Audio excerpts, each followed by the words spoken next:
I'm Jon von Seggern. I'm the Director of Online Education here at ICON. I'm in charge of all of our online programs. We wanted to vastly increase the amount of time and energy the students were spending on learning keyboards generally, because we think it's really important to develop their musicality. But at the same time, we needed a better way to teach. We couldn't keep doing it like we were doing it.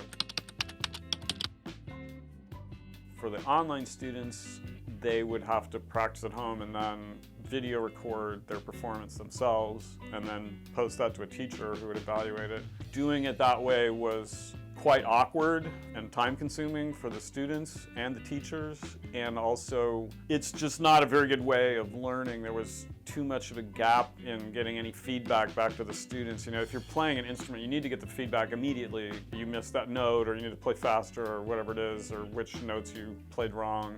It doesn't do any good to hear about it a week later from a teacher, or even a day later. Especially for online students, it's quite challenging because they're not there in the room with you. Traditionally, instruments have been learned by one teacher teaching one student at a private lesson. Middy gave us the capability to have a consistent curriculum that we would present to all the students, and then they would all practice it and get graded and get instant feedback, and we'd be able to keep track of their progress and see what they were all doing. And we would be able to ensure that everyone was meeting a minimum standard of practice.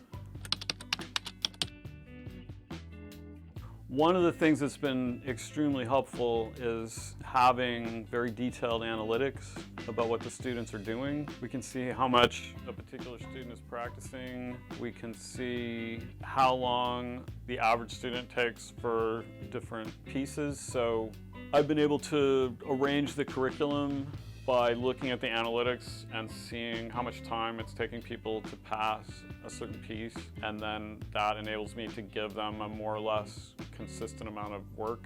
In order to be able to teach large numbers of students and have them have a consistent curriculum and a consistent level, we needed to have something where we could keep track of what they're doing and see their progress. This has made it possible for us to require much more from the students.